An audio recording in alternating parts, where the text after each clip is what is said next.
Hello and welcome to the Tea Party Hardy channel for a review and discussion of Reservation Dogs, Episode 5. Last time I did a discussion about this show, I was kind of on the fence of whether or not it was a good show or not a good show because I am so very biased towards shows that have American Indians. Well, I'm going to tell you now, after watching Episode 5, I am no longer on that fence. This show is really turning out to be something kind of amazing. It has been since, 3 years ago that I had a show that it's like, no, I'm going to watch it when it comes out. Not in a couple of days or DVR style. No. This one I'm going to watch as soon as it's on. And it's, the Orville was the last show where it's like, no, I'm going to watch it right now. I'm no hesitation. I really love this show. And this show has turned to the same thing. Now, in my last discussion of the show, I mentioned how they had a spirit, this Indian warrior spirit, who was just over the top goofy. He hasn't been back. So apparently other people agreed with me. And I look at it like this. The show is just getting its footing. And, we're only on episode 5. So there's still, when I worked on TV shows, the rule was the first 3 don't count, because the first one is the pilot to sell the show, and then the second one is like, okay, let's write these characters out and start fleshing them out. And then by the 3rd episode, when that's done, they're like, okay, now we have an idea of where we can really go with these guys.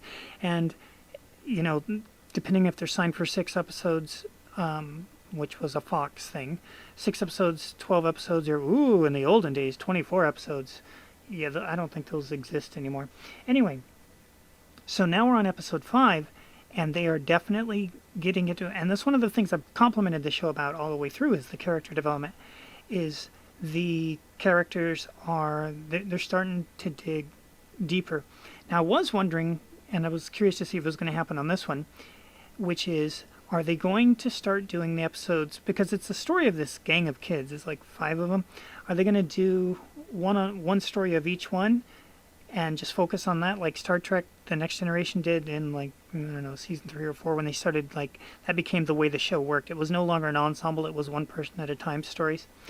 And it does look like they're going to do it, because last week was a solo story, this week is a solo story. This was even more of a solo story. The other 4 kids are only in it for one scene for possibly 2 seconds.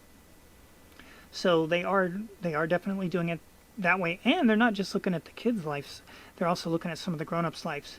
And, okay, so that's the setup from part 1 of the review from the last time mixed with this one. Now, what about this episode? What made it so that I couldn't stop watching it and had to tune in? And it's like, oh, okay.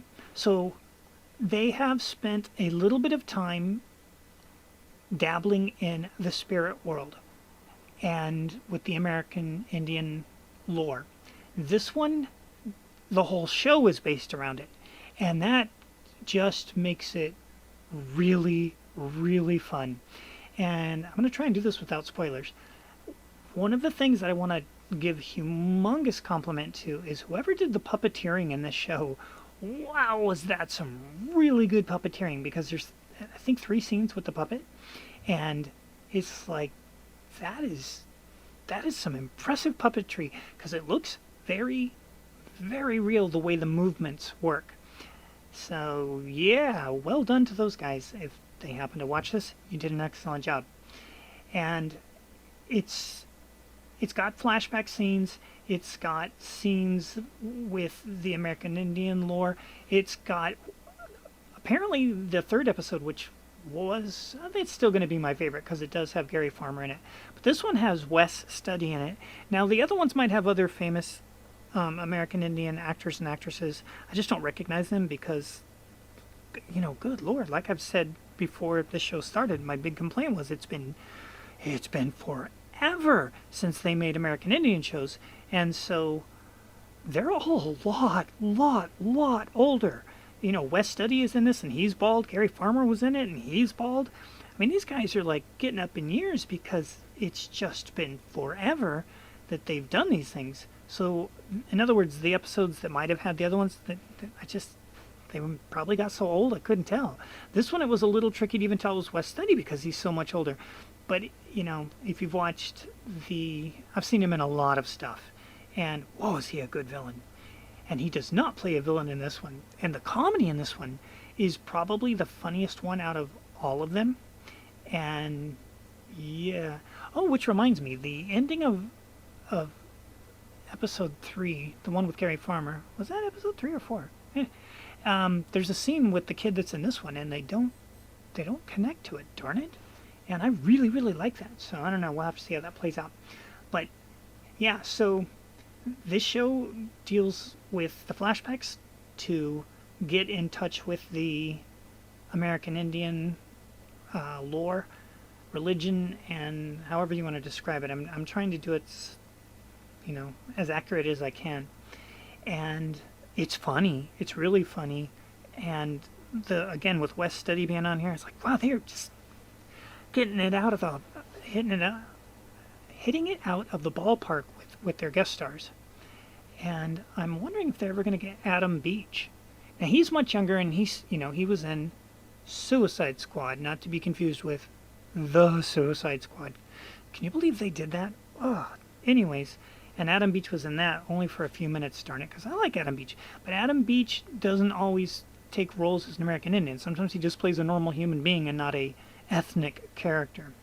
So he's done well. So I don't know if they can afford to bring him over. Whereas the other guys, I mean, again, they're pretty old, and it's always good to get a paycheck and show off that you still got your stuff. And boy, did they. Both Gary Farmer and West Study in their episodes just...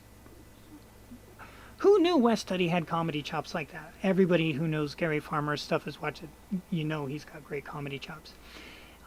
Yeah, so I'm definitely going to stick with this show. And since it's on FX, there's a small chance that it'll get picked up because it's a tiny network. But wow, this show is getting really good. I hope it stays as good. We still have to see. The girl had her featured story last week, but not all by herself. And so I'm curious to see if they're going to give her a solo one. But yeah, really, really enjoying it.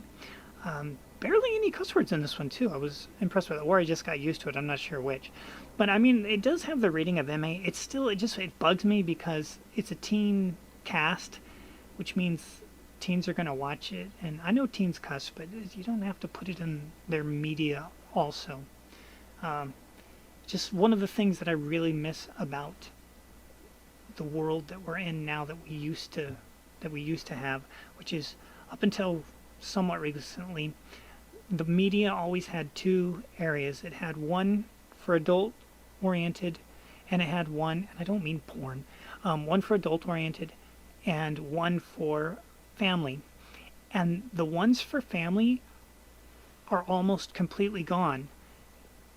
I did the review a couple of days ago on Peter Rabbit 2, and yeah, that's family, but it's like, holy moly, how many of those are coming out anymore? Because so many of the Disney ones and things like that say they're for family, it's like, yeah, they're really not, because they're going woke and they're getting all of the rainbow agenda in there, and I'm like, sorry guys, who you date is not relevant to little kid movies.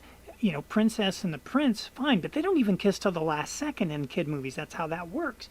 So I just miss that. I hope it comes back, and I hope it comes back fast, that we do have, even in music, all of the songs are so filled with cuss words now that it's like there is nothing that you can do in a friendly way with the kids. And I could get into more personal stuff about it, but you don't care.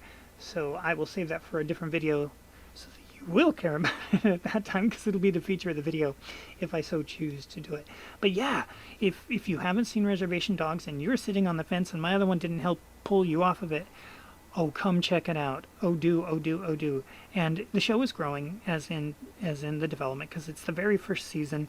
So give it time if you think it's too weird. And if that Indian guy who's the wacky, goofy spirit puts you off, I wouldn't blame you. But keep in mind, just give it a couple more episodes. Give them time to get their footing, and it's looking like it's working really well. Thanks for watching, and we will see you in the future.